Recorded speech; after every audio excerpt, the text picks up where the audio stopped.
अस्सलाम वालेकुम बेटा, वंस अगेन केमिस्ट्री के लिए स्टार्ट करते हैं आपके साथ। लास्ट टाइम हम पहुंच चुके थे इसके ऑक्साइड, हाइड्राइड और हेलाइड, ये कंपाउंड सारे डिस्कस हुए थे। मैंने आपको बताया था कि ये one of the important question है। हेलाइड और हाइड्राइड उसने बोर्ड में दिए हुए हैं बार बार लॉन्ग क्वेश्चन के तौर पे, तो इसको ज़रा ज़्यादा अच्छे तरीके से करें। ऑक्साइड वाला ज़्यादातर नहीं आया हुआ, लेकिन करना तो ऑब्वियसली वो भी है। उसके बाद उम्मीद करता हूँ कि आपका जो पीरियोडिक टेबल है बेटा वो चल रहा होगा, उसको याद करते जाएं। साथ साथ दो ग्रुप्स मैंने आपको बता दिए थे, hydrogen, lithium, sodium, potassium, rubidium, caesium, francium, और उसके बाद beryllium, magnesium, calcium, strontium, barium और रेडियम। इसको अच्छे तरीके से रट लें, लिख के याद कर लें, विद द सिंबल्स याद करें, आपको इंशाल्लाह ताला इसका बहुत फ़ायदा होगा। इंशाल्लाह नेक्स्ट लेक्चर में मैं आपको ना इसके थर्ड वाला बता दूंगा, boron, aluminium, indium, gallium, thallium वाला। लेकिन अभी उसको पहले दो को ज़रा अच्छे तरीके से रिवाइज़ कर लें, याद कर लें, उसको लिख लें। अच्छा जी, अब बेटा आपका इस चैप्टर का, पहले चैप्टर का लास्ट क्वेश्चन, और कहना चाहिए कि one of the most important question of this chapter, position of hydrogen. बेटा ये ना क्वेश्चन इसने बोर्ड में कई बार दिया हुआ है, और अगर ये क्वेश्चन लॉन्ग क्वेश्चन के तौर पे ना भी देना तो ये शॉर्ट दे देता है, इसका कोई ना कोई पोर्शन उठा के दे देता है। अभी आप मैं देखता हूँ, इस पर बात करते हैं तो आपको पता चलेगा कि इट हैज़ पोर्शंस, उसके टुकड़े हैं, तो वो कोई ना कोई टुकड़ा उठा के, कोई ना कोई पीस उठा के उसका पकड़ा देता है, और बड़ा इंपॉर्टेंट क्वेश्चन है, लेकिन है बड़ा इंटरेस्टिंग, बहुत इंटरेस्टिंग है, और इन्जॉय करेंगे आप इसको पढ़ते हुए। अच्छा, क्वेश्चन है पोजीशन ऑफ हाइड्रोजन। एक्चुअली मामला क्या है हाइड्रोजन के साथ, वो ये है कि हाइड्रोजन के रवैये और हाइड्रोजन की electronic configuration, position of hydrogen, और फिर हाइड्रोजन की स्टेट, गैसियस स्टेट होती है इसकी। इन सारे मामलात की वजह से ना there is a confusion among the scientist कि हाइड्रोजन को कौन से ग्रुप में रखा जाए। अभी हम इस पर बात करते हैं कि हाइड्रोजन एक से ज़्यादा ग्रुप्स के साथ सिमिलैरिटीज़ रखता है, और फिर इम्पोर्टेंटली और इंटरेस्टिंगली हाइड्रोजन उन्हीं ग्रुप्स के साथ डिसिमिलैरिटीज़ भी रखता है। तो साइंटिस्ट के दरमियान इस बारे में बड़ी कन्फ्यूजन है, और इस पर बड़ी डिस्कशन है कि इसको किस में रखा जाए। अभी आपने देखा होगा पीरियोडिक टेबल पे, जैसे पेज नंबर आपके इसके 6 के ऊपर, 6 है 3 है, 3 पेज नंबर 3 के ऊपर आपने देखा हुआ है कि हाइड्रोजन को हम यूजुअली सबसे ऊपर टॉप पे, राइट लेफ्ट, जो लेफ्ट है मोस्ट लेफ्ट टॉप, इसके ऊपर रखते हैं, यानी पहले ग्रुप के ऊपर। फॉर द टाइमिंग इसको रखते हैं इधर ही, सेट इसको इधर किया हुआ है। लेकिन वी हैव टू डिस्कस कि और कौन से ग्रुप्स हैं जिसके साथ हाइड्रोजन शोज द रिजेम्बलेंस और डिसिमिलैरिटीज। 3 ग्रुप्स हैं ऐसे बेटा। आपने अगर ये पेपर में आता ना क्वेश्चन, तो इसके पॉइंट्स बना के लिखें। अगर मिसाल के तौर पे वो कहता है कि जी आप एक ग्रुप के अंदर इसकी सिमिलैरिटीज़ एंड डिसिमिलैरिटीज डिस्कस करें, तो यू नो कि जब क्वेश्चन इज़ लाइक दैट कि there is some kind of comparison, तो वी प्रेफर कि आप उसको दरमियान में पेज के सेंटर में लाइन लगाएं और फिर लिखें। ऐसे करके पेज के सेंटर में लाइन लगाएं, यहाँ पे लिखें सिमिलैरिटीज़ और इधर लिखें डिसिमिलैरिटीज़, अगर उसने एक ग्रुप का पूछा हुआ तो, अगर एक ग्रुप का है तो, वरना आप पॉइंट्स में उसको लिख सकते हैं, वो भी आसान बात है और इजी है। मैं फिलहाल इसमें पॉइंट्स में लिख रहा हूँ। बेटा 3 ग्रुप्स हैं जिनके साथ हाइड्रोजन सिमिलैरिटीज़ और डिसिमिलैरिटीज़ शो करता है। ग्रुप नंबर 1, ग्रुप नंबर 4 और group number 7। Step by step चलते हैं। सबसे पहले ग्रुप नंबर 1 पे आते हैं। मैं आपको सबसे पहले ग्रुप नंबर 1 के साथ इसकी सिमिलैरिटीज़ बताता हूँ, और उसके बाद मैं डिस्कस करूँगा इसकी डिसिमिलैरिटीज़। फिर हम ग्रुप 4 पे आ जाएंगे, उसकी सिमिलैरिटीज़ डिसिमिलैरिटीज़, इस तरह ग्रुप 7 पे आ जाएंगे। ग्रुप नंबर 1 में अब इमेजिन कर लेना कि ग्रुप नंबर 1 कहाँ है, और ग्रुप नंबर 1 के साथ हाइड्रोजन क्या चीज़ उसके साथ मैच करती है उसकी, तो वो जहन में रखें और बात चलानी शुरू करें। सबसे पहली बात, इलेक्ट्रॉनिक कॉन्फ़िगरेशन सेम है, 1s1, बल्कि अगर मैं यहाँ पे 1 ना लिखूँ और मैं n लिख दूँ तो ज़्यादा बेहतर। इलेक्ट्रॉनिक कॉन्फ़िगरेशन इसकी सेम है, इलेक्ट्रॉनिक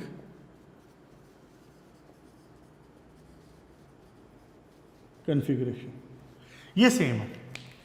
आपको पता है कि ग्रुप 1 के भी आउटर मोस्ट शेल में एक इलेक्ट्रॉन है, हाइड्रोजन के भी आउटर मोस्ट शेल में एक इलेक्ट्रॉन है। क्लियर हो गया जी बात? दोनों के वैलेंस शेल में एक इलेक्ट्रॉन है, सेम इलेक्ट्रॉनिक कॉन्फ़िगरेशन। अब n चेंज हो सकता है ना, अगर हाइड्रोजन के लिए होगा तो इट विल बी 1s1, तो अगर ये लिथियम के लिए हो जाएगा तो it will be 2s1, sodium के लिए 3s1, लेकिन s1 electronic configuration valence shell की सेम रहेगी। अच्छा जी, उसके बाद और क्या बात इसकी हो सकती है, वो ये कि सेम ब्लॉक। नोटिस करें, ऐसा नहीं है कि हाइड्रोजन का जो वैलेंस शेल है वो p1 हो, वो p नहीं, वो d भी नहीं, वो s है। तो मैं कह सकता हूं कि ये सेम ब्लॉक में, यानी हाइड्रोजन का भी जो इलेक्ट्रॉनिक कॉन्फ़िगरेशन का जो वैलेंस शेल है वो s1 है, और इसी तरह जो ग्रुप 1 है इसका भी s1 है, p या d1 नहीं है। So it is a similarity. अच्छा जी, उसके बाद जो हाइड्रोजन है इट कैन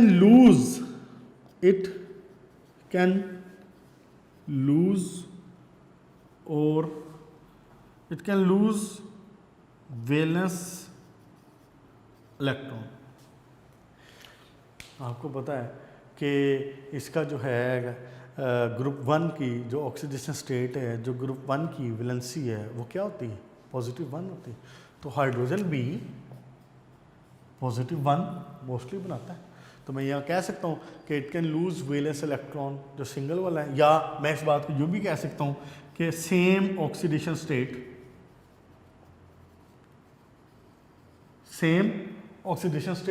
उसकी भी ऑक्सीडेशन स्टेट +1 होती है और इसकी भी ऑक्सीडेशन स्टेट +1 होती है। ठीक हो गया? अच्छा, फिर एक और बात बड़ी interestingly, it can make stable compounds with halogens. बड़ी खुशी के साथ, बड़े कॉन्फिडेंटली और बड़े इत्मीनान के साथ ग्रुप 1 के सारे एलिमेंट बड़े स्टेबल कंपाउंड बनाते हैं विद द ग्रुप 7। हाइड्रोजन भी करता है। एग्जाम्पल के तौर पे आपको पता है NaCl, KCl, Ki, potassium iodide, sodium iodide, सारे बना रहे हैं कंपाउंड। इसी तरह HCl, HBr, HI, HF stable compound बनाते हैं। Same it can make stable compound with halogens. Group 7 के साथ स्टेबल कंपाउंड बनाता है, अच्छे कंपाउंड बनाता है, ग्रुप 1 भी बनाता है और हाइड्रोजन बनाता है। So it is a similarity. अच्छा जी, उसके बाद और क्या है बेटा, एच पॉजिटिव वाला मैंने आपको बता दिया है, एक इलेक्ट्रॉन लूज करने वाला ऑक्सीडेशन स्टेट जो पॉजिटिव है। और अच्छा जी, ये जो क्या नाम है इसका, ग्रुप 1 है, ये आयनिक कंपाउंड बनाते हैं। आयनिक कंपाउंड बनाते हैं ना 7 के साथ मिलकर, NaCl आयनिक कंपाउंड बनाते हैं। पहले मैं यहाँ पे आपको ये बता रहा हूँ कि स्टेबल कंपाउंड बना रहे हैं, फिर आयनिक कंपाउंड के तौर पे भी इसकी बात की जा सकती है। तो इसी तरह हाइड्रोजन है वो भी आयनिक कंपाउंड बनाया करता है। ठीक है, हमने अभी आयनिक पीछे उसमें पढ़ा भी था हाइड्राइड्स में। ठीक हो गया। उसके बाद अब आ जाए डिसिमिलैरिटीज़ के ऊपर। कम से कम 4 से 5 पॉइंट्स सिमिलैरिटी के, 4-5 जितने हो सकते हैं डिसिमिलैरिटी के, क्योंकि कुछ में कम भी हैं कुछ में ज़्यादा भी हैं, तो कम से कम 4 आपने जेहन में रखने हैं, सिमिलैरिटी के और डिसिमिलैरिटीज़ के। अच्छा, अब आ जाए डिसिमिलैरिटीज़ के ऊपर। ग्रुप 1 के साथ इसकी डिसिमिलैरिटीज़ के,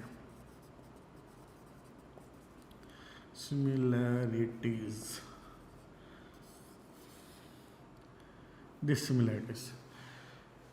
सबसे पहली बात जो आपका हाइड्रोजन है, हाइड्रोजन इज़ अ गैस, लेकिन जो sodium, lithium, potassium, rubidium, caesium, francium है, दीज आर सॉलिड। सबसे पहली बात, फिजिकल स्टेट इज डिफरेंट, और हाइड्रोजन के केस में वो फिजिकल स्टेट क्या है, दैट इज गैस, और बाकी सारे एलिमेंट्स इसी ग्रुप के सॉलिड हैं। तो so this is the dissimilarity. अच्छा जी, इसके बाद और क्या हो सकती है? आपको पता है कि hydrogen occurs in diatomic form, H2 बनाता है, लेकिन आपने कभी भी Na2, K2, Rb2 ये नहीं देखे। ठीक हो गया? हाइड्रोजन डायटोमिक फॉर्म में, हाइड्रोजन इज अ गैस, तो डायटोमिक फॉर्म में बड़ा अच्छे तरीके से वो रिजाइड करता है, अच्छे तरीके से hydrogen in the form of gas रहता है। लेकिन सोडियम, लिथियम, पोटेशियम वगैरह ये गैस की फॉर्म में भी नहीं है, तो ऑब्वियसली जब गैस की फॉर्म में नहीं है तो वो सॉलिड की इसमें डायटोमिक फॉर्म में होते हैं, एटॉमिक फॉर्म में नहीं हो सकते, डायटोमिक फॉर्म में नहीं हो सकते, सॉरी। ठीक हो गया? अच्छा जी, इसके बाद एक और बड़ी मजे की डिसिमिलैरिटी अभी हमने उसमें हाइड्राइड में पढ़ी थी उसकी, वो क्या कि hydrogen can make hydrides, hydrogen has the ability कि जब वो अपने से कम इलेक्ट्रोनेगेटिव ग्रुप के साथ, अपने से कम इलेक्ट्रोनेगेटिव एलिमेंट के साथ मिल रहा हो तो वो उससे इलेक्ट्रॉन निकलवा ले। अभी हमने लास्ट लेक्चर में हाइड्राइड्स पढ़े थे ना, तो उसमें एच नेगेटिव हमने देखा था कि हाइड्रोजन एच नेगेटिव बना लेता है, लेकिन जो आपके जो इस ग्रुप के दूसरे एलिमेंट हैं, these are that much electropositive कि वो एच सोडियम नेगेटिव या पोटाशियम नेगेटिव नहीं बना पाएंगे। ठीक हो गया जनाब?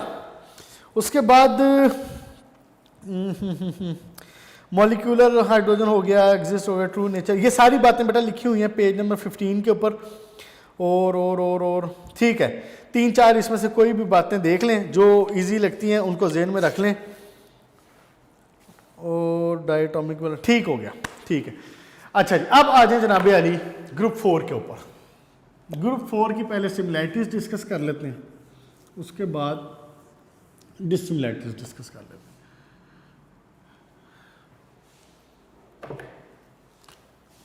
ग्रुप नंबर 4 के साथ, हाँ जी, सबसे पहले ये बताएं कि इलेक्ट्रॉनिक कॉन्फ़िगरेशन क्या होती है हाइड्रोजन की।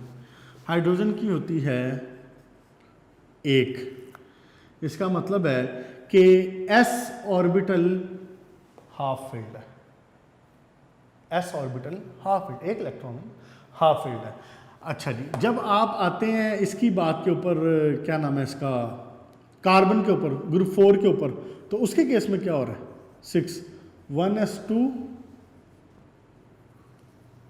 2s2 2p2। लेकिन आपको ये बात पता है कि मोस्टली क्या होता है कि ये इलेक्ट्रॉन आ जाता है यहाँ पे, तो ये हो जाया करता होता है p3। तो क्या मैं कह सकता हूँ कि p भी हाफ फील्ड है? ये बात है इसमें। सिमिलैरिटीज एक क्या है कि इसकी हाफ फील्ड वैलेंस शेल। ठीक हो गया? हाइड्रोजन के केस में भी हाफ फील्ड, और जो ग्रुप 4 के एलिमेंट्स हैं इसके केस में भी हाफ फील्ड होता है। अच्छा जी, अब बड़ा एक और पॉइंट वाली बात वो ये कि कोवलेंट कंपाउंड्स, आपको पता है कि हाइड्रोजन कोवलेंट कंपाउंड्स बनाता है, वो ढेर सारे बनाता है। आयनिक तो फिर गिनती के कोई 5-7 एलिमेंट है जिनके साथ आयनिक कंपाउंड बना रहा था, वरना मोस्टली कोवलेंट कंपाउंड बना रहा है। आपने पीछे हाइड्राइड्स में पढ़ा है इसको, तो आपको ये बात भी पता है कि कार्बन तो बनाता ही कोवलेंट है। ठीक हो गया? तो दोनों चीज़ें जो हैं वो कोवलेंट कंपाउंड बनाती हैं, हाफ फील्ड वैलेंस शेल है और कोवलेंट कंपाउंड बनाती हैं। इसके जो सिमिलैरिटीज़ हैं इसके अंदर यही 2 पॉइंट्स हैं, इसके अंदर और पॉइंट नहीं है कोई। हाँ, फिर एक ये भी है कि ये एज रिड्यूसिंग एजेंट के तौर पे काम करता है। हाइड्रोजन भी एज रिड्यूसिंग एजेंट के तौर पे काम कर रहा होता है और जो आपका कार्बन है वो भी एज रिड्यूसिंग एजेंट के तौर पे काम कर रहा होता है। इसकी इक्वेशन लिखी हुई है पेज नंबर 15 के ऊपर, कॉपर ऑक्साइड और स्टेनलेस ऑक्साइड के साथ। ये इक्वेशन ज़रूर लिखनी है, कॉपर ऑक्साइड और स्टेनलेस ऑक्साइड के साथ। अगर ये हाइड्रोजन हो या अगर ये कार्बन हो तो ये क्या करता है, इसके साथ ये वाटर बना देता है, कॉपर को अलग कर देता है, और इसी तरह ये भी क्या बना देता है, स्टेनलेस को अलग कर देता है और CO2 बना देता है। रिड्यूसिंग प्रॉपर्टी, दोनों में रिड्यूसिंग प्रॉपर्टी है। अच्छा जी, ठीक हो गया। उसके बाद एक और थर्मोडायनेमिक प्रॉपर्टीज़ के लिहाज से भी जो इसकी जो हाइड्रोजन की रिजेंबलेंस है ना, ये इसके साथ है। ये बुक में नहीं लिखा हुआ, इसको एज पॉइंट अपने पास ऐड कर लें कि thermodynamic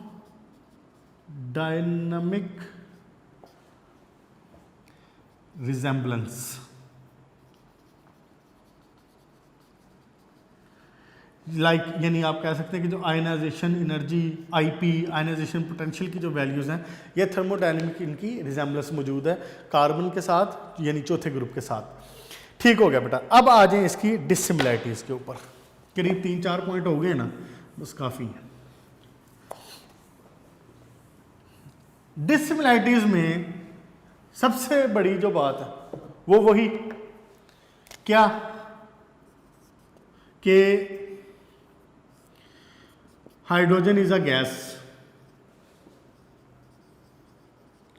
hydrogen is a gas, लेकिन carbon, silicon, germanium, tin, lead जो भी हैं, these are not the gas, वो सॉलिड।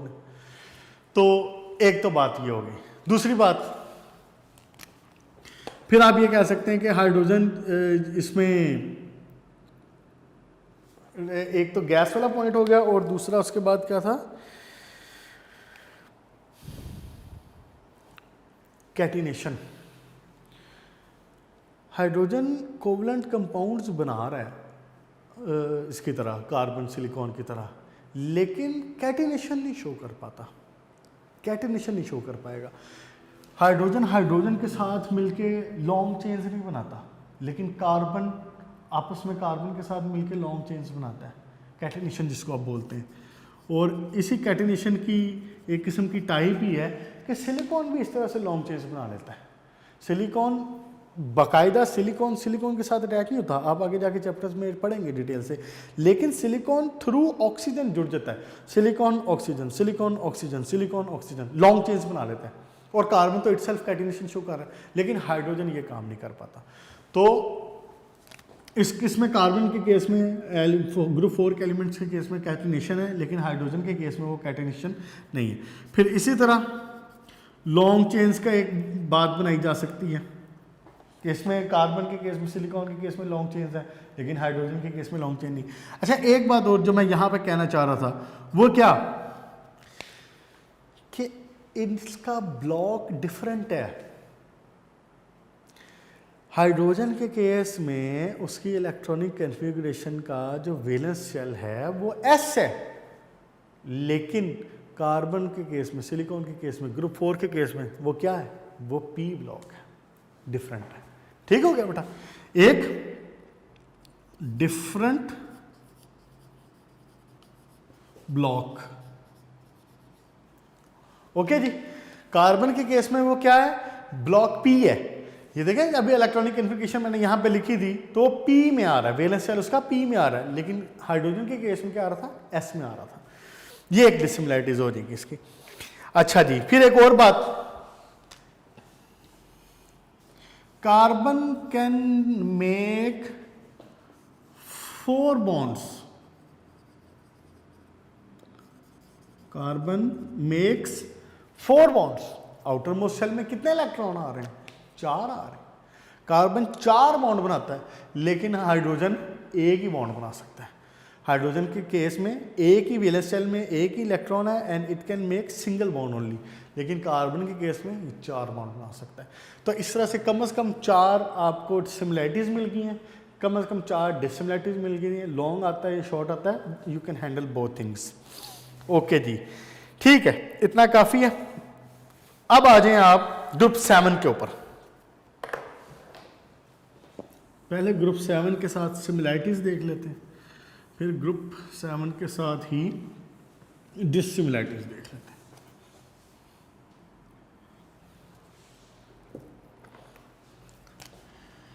ग्रुप 7, हाँ जी, क्या सिमिलैरिटीज़ हैं जनाब, सोचें ज़रा। एक बात,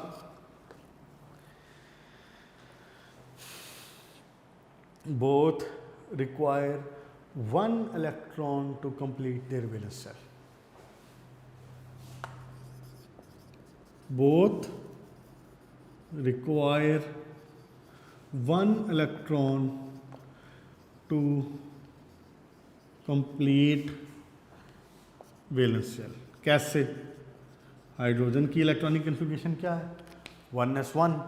1s1 का मतलब इट रिक्वायर्स वन इलेक्ट्रॉन, एक इलेक्ट्रॉन इसको मिल जाए तो वैलेंस शेल कंप्लीट। तो यही हाल तो हैलोजन। ग्रुप 7 कौन है? Group 7 halogens, fluorine, chlorine, bromine, iodine. तो फ्लोरीन, क्लोरीन, ब्रोमीन, आयोडीन को भी एक इलेक्ट्रॉन ही चाहिए। ठीक हो गया। तो वो इसके साथ चाहे शेयर करें चाहे गेन करें, वो एक अलग बात हम करेंगे, लेकिन दोनों के केस में एक ही इलेक्ट्रॉन रिक्वायर है। हाइड्रोजन को भी एक इलेक्ट्रॉन रिक्वायर है और फ्लोरीन, क्लोरीन, ब्रोमीन को भी एक ही इलेक्ट्रॉन रिक्वायर है अपना वैलेंस शेल मुकम्मल करने के लिए। अच्छा, फिर एक और बड़ी इंटरेस्टिंग बात वो ये कि इनकी physical state, gaseous state. Fluorine किस फॉर्म में होता है? गैस में। क्लोरीन किस फॉर्म में? गैस में। तो फ्लोरीन और क्लोरीन गैस है, और क्या नाम है इसका, हाइड्रोजन, ये भी गैस है। कॉमन बात हो गई। तो इनकी जो फिजिकल स्टेट है that is common, that is gaseous state. अच्छा, जब चूंकि वो गैसियस स्टेट में है तो फिर क्या मैं ये कह सकता हूं कि it will be forming diatomic F2 Cl2 H2 common. दोनों किस फॉर्म में स्टेबल है? डायटोमिक। वो चाहे उसके साथ कोवलेंट बॉन्डिंग करके फ्लोरीन फ्लोरीन का बॉन्ड शेयर करके उसके साथ कोवलेंट बॉन्ड बना के F2 के केस में स्टेबल है, और इसी तरह हाइड्रोजन भी एक इलेक्ट्रॉन शेयर करके H2 का बना के कोवलेंट बॉन्ड बना के H2 के फॉर्म में स्टेबल। ठीक हो गया जी। अच्छा जी, उसके बाद और इसमें क्या पॉइंट आ सकते हैं कि यूनी नेगेटिव, हाँ ये वाली बात होगी, बोथ रिक्वायर वन इलेक्ट्रॉन। तो इसको मैं कह सकता हूं कि यूनी नेगेटिव आइन, ये बात इसको कही जा सकती है। F negative, Cl negative, Br negative, इसी तरह H नेगेटिव। ठीक हो गया। एक इलेक्ट्रॉन एक्सेप्ट करता है ना आयनिक बॉन्ड में, आयनिक जहां पे हाइड्राइड बना रहा था। अच्छा जी, उसके बाद वही बात जो आपने ग्रुप 1 की डिसिमिलैरिटी में अप्लाई की थी, ग्रुप 1 की सिमिलैरिटी में अप्लाई की थी, वही बात यहां पे भी कर दें। क्या कि इट कैन कंबाइन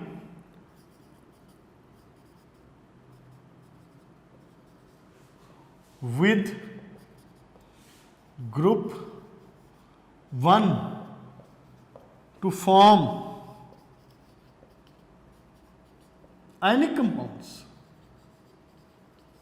अभी आपने पीछे पढ़ा है लास्ट लेक्चर में, क्या कह रहा था?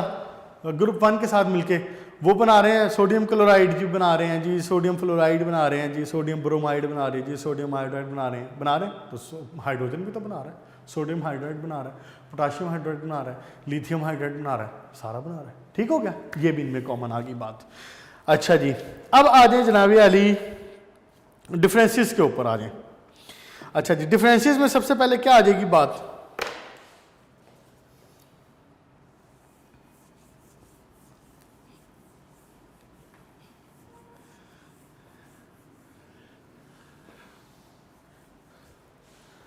डिफरेंसेस पे आ जाए, डिससिमिलैरिटीज।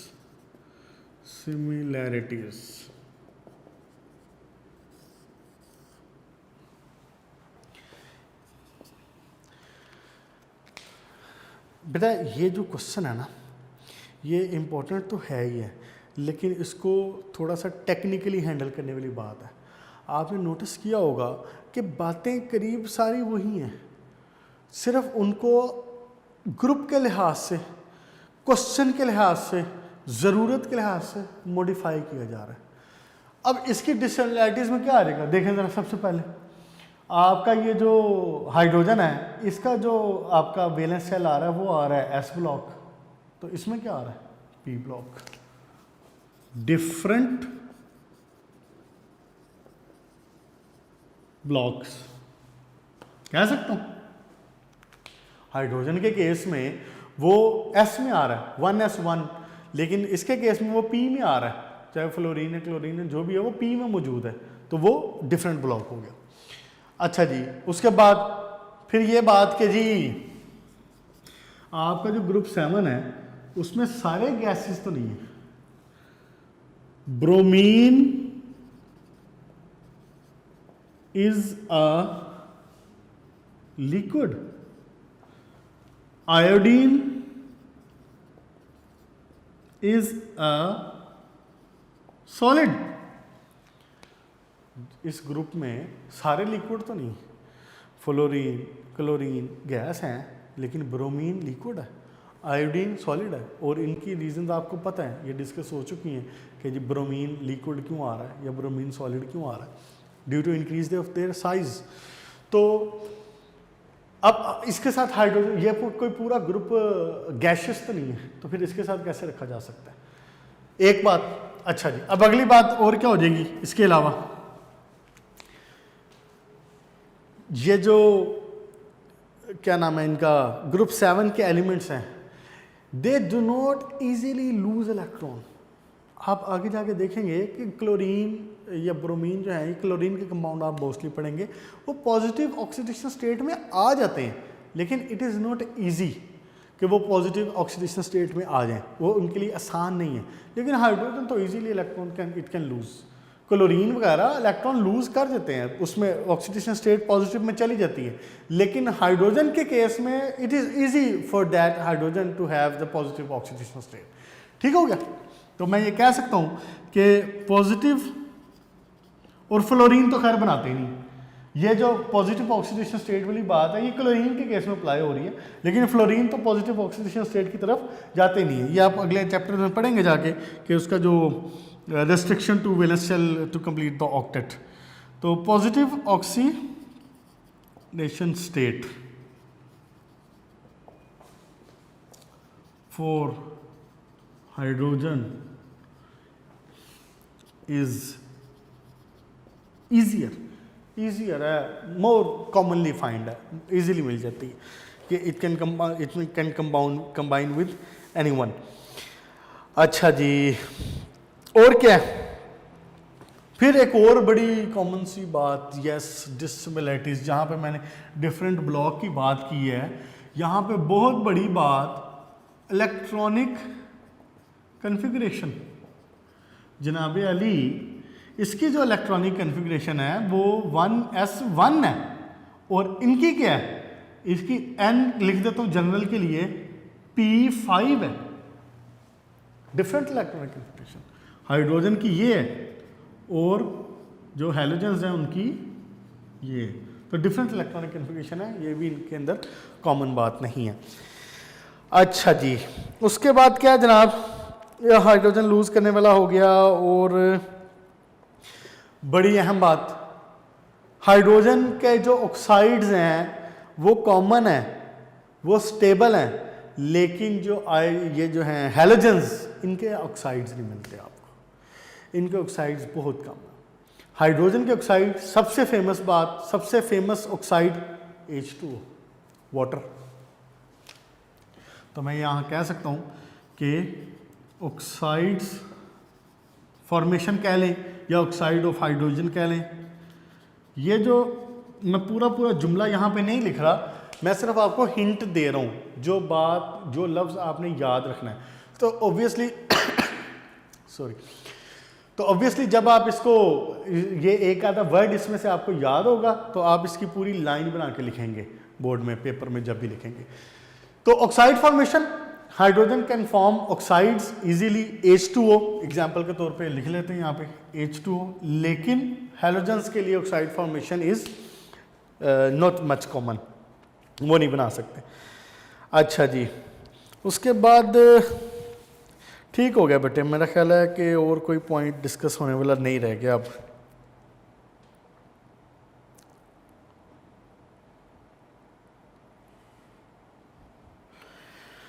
ठीक है, पॉइंट्स भी काफ़ी हो, कितने 1 2 3 4 5 पॉइंट हो गए हैं। 4 से 5 पॉइंट हो जाते हैं। आपको मैंने सारी सिमिलैरिटीज़ में, सारी डिसिमिलैरिटीज़ में 4 पॉइंट, मेरा नहीं ख्याल कि 4 पॉइंट से कम कहीं पे बने। और वही बात है कि इसने बुक में इसको पैराग्राफ की शक्ल में लिखा हुआ है, इवन इसने हेडिंग भी नहीं बनाई हुई उसकी, इवन इसने मेंशन भी नहीं अलग से किया हुआ कि यहाँ पे मैं ग्रुप 1 का शुरू कर रहा हूँ या ग्रुप 7 का शुरू कर रहा हूँ। आप इसके लिए नोट्स को देख लेना, नोट्स को अगर देखते हो तो बड़े वहाँ पे आसानी से आपको इसका ग्रुप 1 के साथ सिमिलैरिटीज़, ग्रुप 1 के साथ डिसिमिलैरिटीज़, ग्रुप 4 के साथ सिमिलैरिटीज़, ग्रुप 4 के साथ डिसिमिलैरिटीज़ वहाँ पे मेंशन है, तो वहाँ से कर लें। अगर आपने टेक्स्ट बुक से करना है तो फिर आपने बिल्कुल भी इस फॉर्म में नहीं लिखना जैसा लिखा हुआ है, इसकी फिर हेडिंग्स बनाएं, इसके पॉइंट्स बनाएं जैसे मैंने कहा हुआ है। तो कम से कम 4 पॉइंट 5 पॉइंट जहन में रखें ताकि आप उसको लिख सकें। शॉर्ट आता है या लॉन्ग आता है, क्वेश्चन दोनों तरह से दे सकता है। वो ये भी कह सकता है कि जी ग्रुप 1 और ग्रुप 7 के साथ सिमिलैरिटीज डिसिमिलैरिटीज बताएं। वो सिर्फ ये भी कह सकता है ग्रुप 1 के साथ सिमिलैरिटीज और डिसिमिलैरिटीज बताएं। तो इट डिपेंड्स कि वो शॉर्ट क्वेश्चन दे रहा है या लॉन्ग क्वेश्चन दे रहा है। वो जो भी दे रहा होगा उसको उसके लिहाज से अटैम्प्ट करें तो इंशाल्लाह ताला ये कंप्लीट हो जाएगा। ओके बच्चों, यहाँ पे आपका चैप्टर 1 सेकेंड ईयर का हुआ कंप्लीट।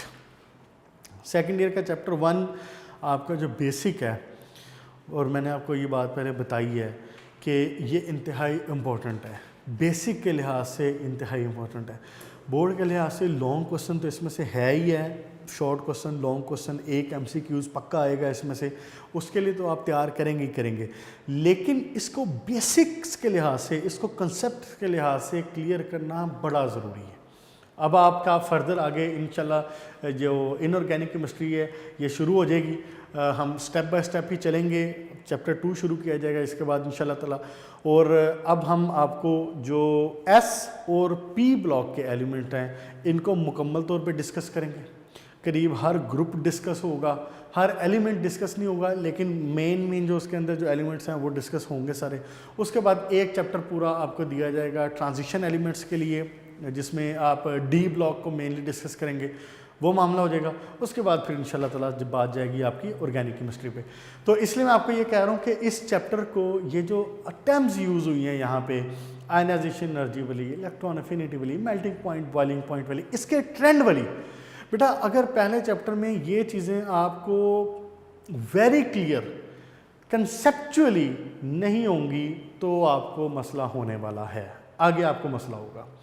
इसलिए इस चैप्टर पे थोड़ा सा टाइम लगा लें और इसको कॉन्सेप्चुअली क्लियर करें। रट्टा मारने का या सिर्फ उसको याद करने के हवाले से क्लियर नहीं करना, इसको कॉन्सेप्चुअली क्लियर करें। आपको एक नज़र में, एक बात में, एक अंदाज में पता हो आपको कि जब इसका ट्रेंड यूं से यूं चेंज हो रहा है, लेफ्ट टू राइट यूं चेंज हो रहा है, टॉप टू बॉटम यूं चेंज हो रहा है, तो इसकी रीज़न क्या है, इसके फिजिकल केमिकल प्रॉपर्टीज़ में क्या चेंज आ रहा है। और फिर सबसे बड़ी बात मैंने आपको कहा है कि टेबल याद कर लें। अगर आपको टेबल भी याद हो जाता है तो इंशाल्लाह ताला इनऑर्गेनिक केमिस्ट्री आपके लिए इट विल बी लाइक हलवा, बहुत आसान हो जाएगी आपके लिए, बोर्ड के हवाले से भी और आपको इसमें एंटी टेस्ट के हवाले से भी बहुत ईजी हो जाएगी चीज़ें अगर आपको टेबल याद होगा तो। इसलिए इसको अच्छे तरीके से क्लियर करें। अगर किसी किस्म का कोई इशू है, किसी किस्म का कोई मसला है, तो obviously we are just a call away. आप कॉल करें अपने इंचार्ज को, दे विल कॉन्टैक्ट, इंशाल्लाह that will be clarified. Okay बेटा, अपना ख्याल रखिएगा, बच के रहें कोरोना से भी, और घर में आराम करें, अच्छे तरीके से पढ़ाई करें, अपने फ्यूचर का ख्याल रखें, अपने पेरेंट्स का ख्याल रखें। इंशाल्लाह फिर मुलाकात होगी नेक्स्ट चैप्टर के साथ। Thank you.